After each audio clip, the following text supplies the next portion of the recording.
Welcome to Edita Rants, where Edita rants about stuff that needs to be ranted about. Let's get started.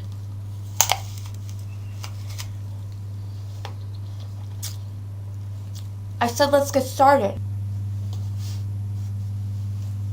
Hello there. Welcome. Today, I will rant about soup. Now, I know what you're all thinking. Soup is just one of those things that nobody really pays that much attention to. Let me tell you a story. Winter is here.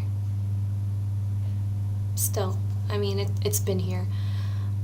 But it's a great time in Bosnia. The leaves are non-existent. The trees are covered in snow. The kids are back at school. Alright, so I really don't care about the trees and the leaves. I'm just really glad my brother's back in school. Yes, it's hard to believe that a couple of weeks ago, I was in Spain, swimming naked in my pool, in my mansion. What's even harder to believe is that nobody called the cops because that wasn't my pool or my mansion. And I wasn't naked. Alright, so I didn't go anywhere. Winter is of course soup weather. For most of my life, I didn't realize just how much I enjoyed soup. I would occasionally crack open a can of chicken noodle, maybe indulge in a little French onion. Only in recent years have I discovered how much I love soup. Pretty much any kind of soup. Tomato soup? Yes. Vegetable soup? You betcha. And now you may be wondering, Edita, what about carrot ginger soup? Absolutely not. Carrots and ginger, those are two things that I can't even imagine eating. But I guess when put together, they create something wonderful, something new and exciting. When combined into a creamy broth, they gain the magical power of deliciousness, power known across the world as soup. Let's talk about soup, baby. Let's talk about anything in broth becomes automatically tastier. Mushrooms, peas, the cat, anything. I'm so excited about soup. You have no idea. I just want to scream it at the top of my lungs. Or, eat it. Every culture enjoys soup. The Russians make borscht. The Vietnamese make pho bo. Even the Armenians like soup.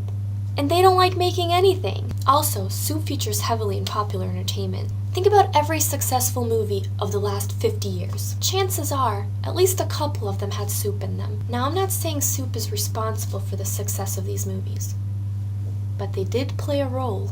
Soup. Some people think soup is boring. Not so. If it's hot enough, it can burn you. Burning's not boring. Just ask a burn victim. They'll tell you a thing or two about soup. Or not.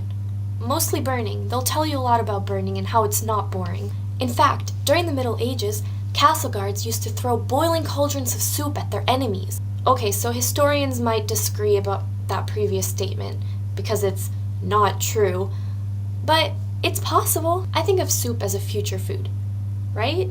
Because it's two states of matter at the same time. It's not really a solid or a liquid.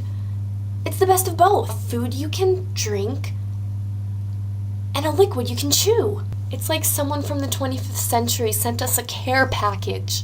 It's a food you can slurp. Just anybody has come to actually inventing something comparable to soup is that James Cameron guy who invented that liquid metal in that T2 movie or whatever it's called. But you can't eat robots, James. You just can't. Trust me, I've tried. Soup. Best of all, food is associated with family. There's that old saying, a family that eats soup together, eats soup together. And even though that may sound redundant, it's a great sentiment. So this winter season, if you're feeling bored and hungry, why not make your whole family some homemade soup? You'll look like a real hero.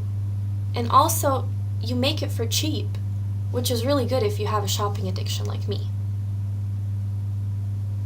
Keep a lookout for other rants, where I will rant about things.